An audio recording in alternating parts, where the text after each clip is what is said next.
Hey y'all, this is Stacy. Welcome to the Vault. This is my second episode.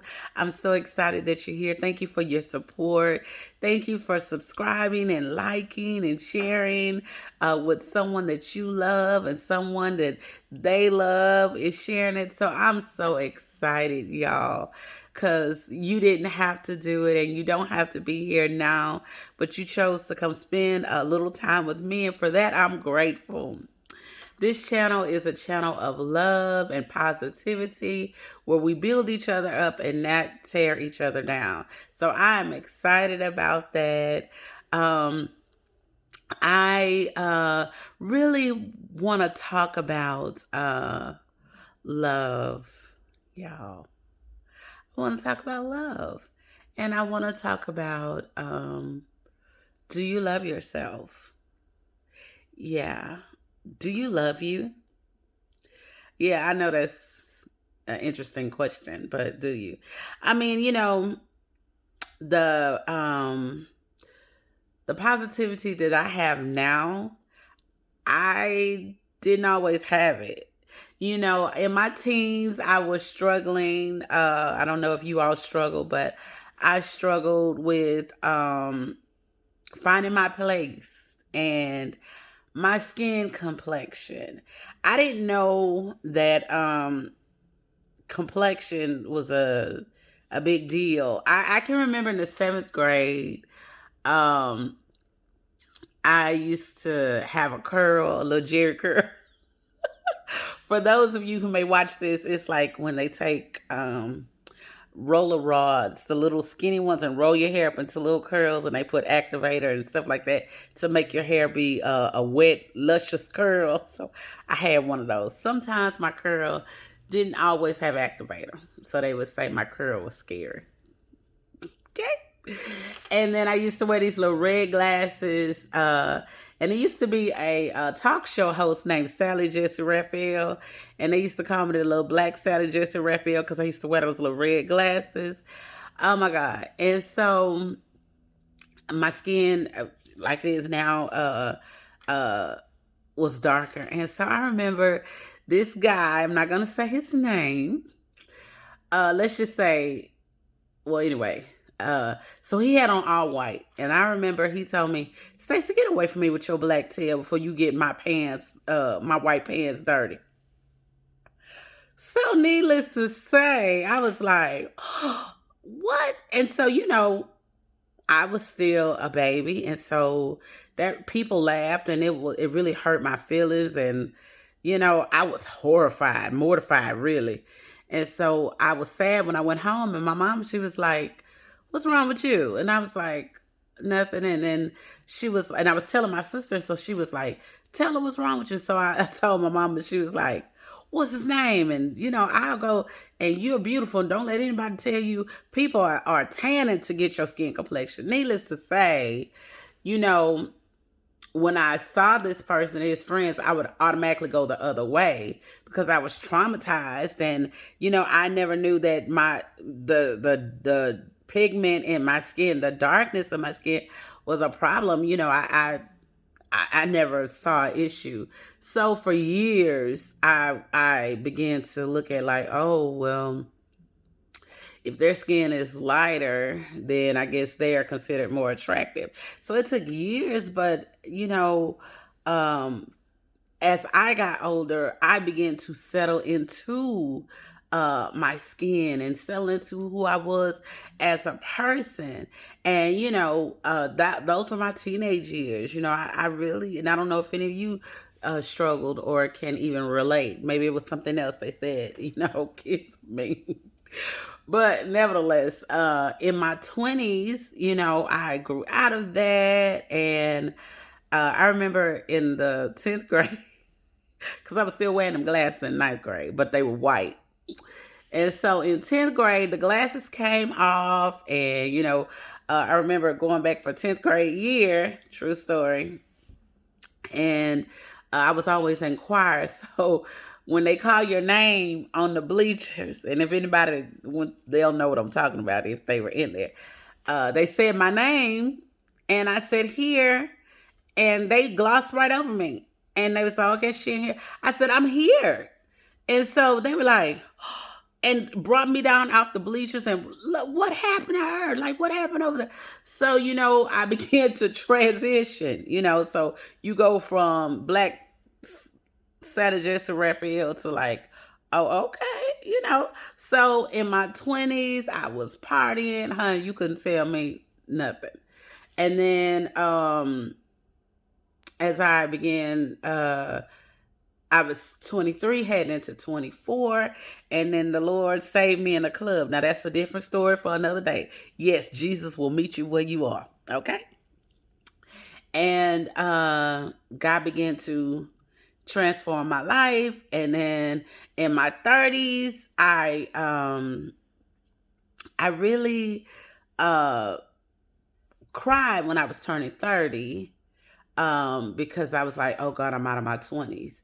But 31, I had a coming out party. I was excited. So it took me to get into my 30s to really start getting my mojo, and to really fully embrace who God was creating me to be, and that's when I really started to exude self-love. In my 20s, I said I love myself. Of course, I did all of the outward work that one would do to say that they love themselves. But it really wasn't until my 30s when God began to really just show me He'd been showing me myself the whole time. But when I got into my 30s is when the true work began on me. And now I'm in my 40s. Honey, this is a different thing and a different time. And I'm loving on me in a way that I have never loved on myself. Matter of fact, I feel better now than I did when I was 23. I look better now than I did when I was 23. And that only happens when you truly love yourself. And that's why I'm asking you, do you really love yourself? Because listen, when you love you, you take care of you. Yeah, you take care of you. What do you see when you look in the mirror? Do you see beauty, or do you see mistakes when you look at yourself? What do you think about yourself? Do you think highly of yourself, or do you only criticize yourself? That's all part of self-love. I mean, we can say we love ourselves, and if yeah, I love what you mean? Yeah, I love me. But if your decisions and your actions say otherwise, are you really loving yourself? Because when you really love yourself, you don't put up with certain things. Mm-mm. You don't insert yourself into situations that are harmful to you just for you to be part of that or be part of the crowd. Not when you really love yourself. See, because when you love you, you really go the extra mile to make sure you are protected. Yeah, yeah, yeah. Protecting your mind and your heart. Yeah. It doesn't matter how long you've known someone when you love yourself. Because if they're toxic, they're just toxic. If they don't mean you well, then they don't mean you well. And so I just want you to really ask yourself, do I love me? And if I don't love me, what areas in my life can I start loving on me better? Take that extra bubble bath, take that vacation, get that pedicure that costs $100, get that manicure that costs $100, buy that skincare regimen. Listen, my mom is passed on November the 23rd, 2012, and she had the most beautiful skin I've ever seen in my life. She did not have a major skincare regimen. She had Noxzema, the creamy kind. She would rub it all on her face, leave it on for about 5 minutes, take a warm towel, and wash it off. She would do that in the morning, in the middle of the day, and at night. And she didn't wear any makeup. Her skin was flawless. I wore eyelashes. I tried to put on eyeliner. I didn't even attempt it today. I don't wear any foundation or anything because I just want to emulate my mom's skin. Of course, we're two different complexions, but I loved her skin, but I also love my skin. I love the skin that I'm in. And when you truly love yourself, you love everything about you. Everything that comes with you, you love, flaws and all, because your flaws are what makes you unique. There's nobody that looks like you look. There's nobody that acts like you act. There's nobody that thinks like you think, honey. You are beautiful, but you've got to love yourself enough to be okay with how you are. Listen, there will only be uh, one Oprah. There will only be one Beyonce. There will only be one Denzel. And there will only be one of you and one of me. So you've got to be that best person. And you know how you become your best person? By loving on you, by loving yourself, by doing all that you can do to have the best life that you can have. You only get one life, honey, and you are the only person responsible for your life. If there is something in your life that you do not like, change it. Love requires you to make hard decisions. Love will make you do things that you normally don't want to do, but because you love yourself, you might have to sever yourself from some things and some places and some foods you like to eat and places you like to go and people you like to hang out with and certain arenas in certain places. If those things are causing you harm, you're not loving yourself if you continue to go to these places, if you continue to let these things be around you. You've got to decide for yourself, I love me enough to stop this. I love me enough to not allow this to continue to happen to me. Sugar, because with your sweet self, at the end of the day, it's your life. And only you have the power to change your life, to either build up what you think about yourself or put up with what you've been putting up with. You know, because when you really love yourself, honey, you set the standard. The bar is so high, people have to reach that bar to get to you. You know, when you don't think highly of yourself and you don't treat yourself well and you just go around just slouching and you just don't care, that's what you're putting out. And that's what comes back to you. If you notice you keep getting the same type of people, just different faces and different names, you need to check your love, the love that you show yourself. Because when you start loving yourself, honey, that thing rubs off on you and on everybody else around you. And that's what you start putting out. And then that's when it starts coming to you. That's when love starts coming to you. Yes, honey. Let me tell you something. You got to be in love with you first. Listen, if you don't love you, and it shows whether you do or don't expect for anybody else to love you. People cannot love you more than you love yourself. People will treat you just how you treat yourself.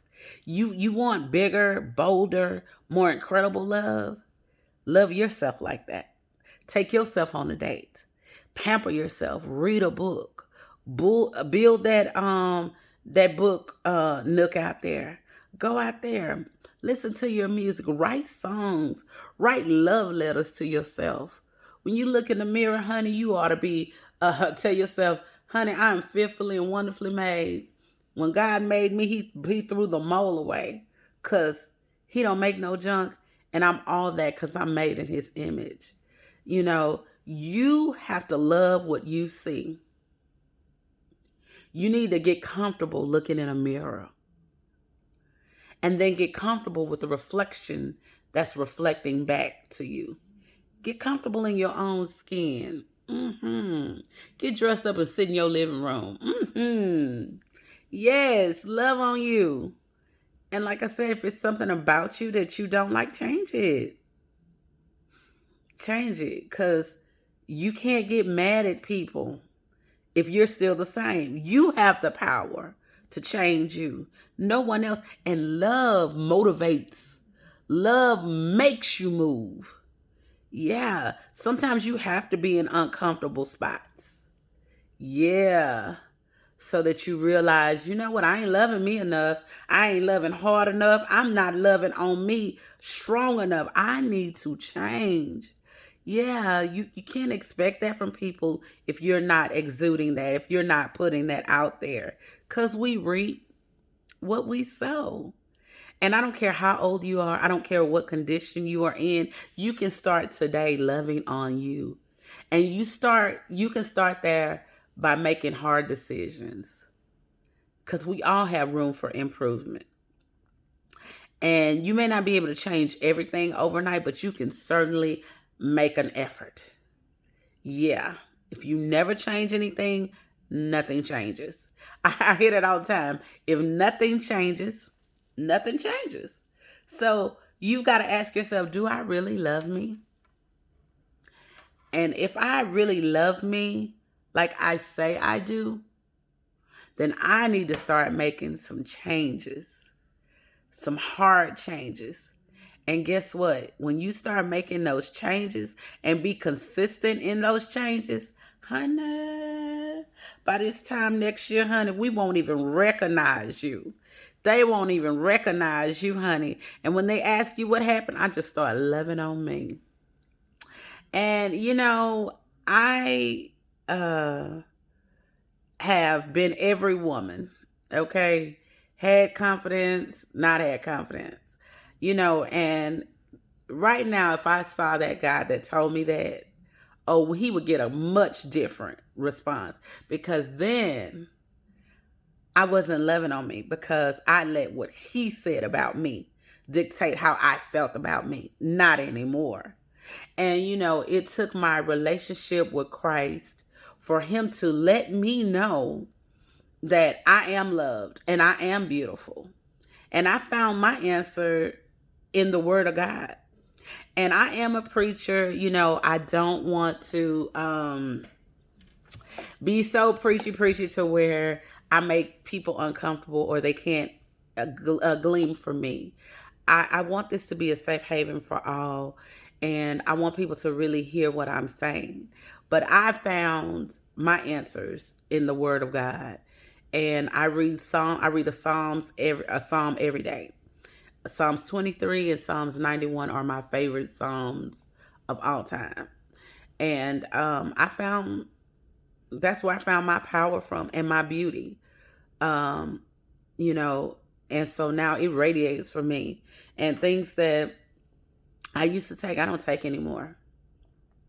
If people want to be around me now because I love me so, well, you have to be loving on the same level I'm loving on. And those that come around that don't love on the same level that I'm loving on, either they learn to or they get left. Yeah. Because love teaches you, and it gives you limits, and it creates boundaries to protect you and them. Yeah, because I'm gentle when I rub my face, because I want to put that out there. And I want people to handle me with care, because I'm going to handle them with care. You see, you get what you put out, you know? So I want us to live our best lives, take that vacation, save that money, and go. If you want to bungee jump, go on out there. Prove to yourself, I can be adventurous. I'm going to take a chance. That's what love does. We only get one life, y'all. And it's so many people that are passing away. I just heard about Cicely Tyson. Oh my God. Now, if she didn't love herself, honey, she fooled the world. Because at 96 years old, she could outdress some of the best of them. A true icon. Rest in heaven. And I pray that she gets much rest, and she hears the Lord tell her, well done, thy good and faithful servant. At the end of the day, that's what we all want. And I'm just telling you, live your life and don't spend your time on people who don't love you back. A lot of us have people that we love and they just like us. You can't make them love you, honey, if they don't. And see, that's where self-love comes in. Do you really love you?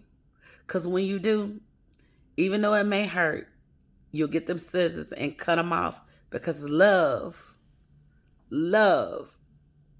never lets you down. Not when you truly love yourself. You better believe this. God never takes a person from you and doesn't replace them with somebody better. Stop giving people, listen, because people, you feel like they have a certain tenure with you. They've been here forever. I've known them forever. We sometimes all you have is time. They just as shady and shisty. Act like they forgot. Oh, I forgot. They don't forget when it's them. Love will teach you all of this. You know, you the best thing when you giving and you're available. But let you say no. You this, and that. Love will teach you. That's okay. They'll just find somebody else. Yeah, you got to love you enough. Don't waste your time. It's so valuable. Time is a commodity that is so expensive and you cannot get it back. I don't care how much money you have or don't have. So you've got to love your life, spend your time doing things that you enjoy and that are beneficial and that are going to build you up. And do it with the people that love you back, honey. It makes for a much better experience. Now, I've been talking a little bit too long. So, like I said, you know, thank you for coming to the vault. If you have any questions or if this video touched you, please comment below.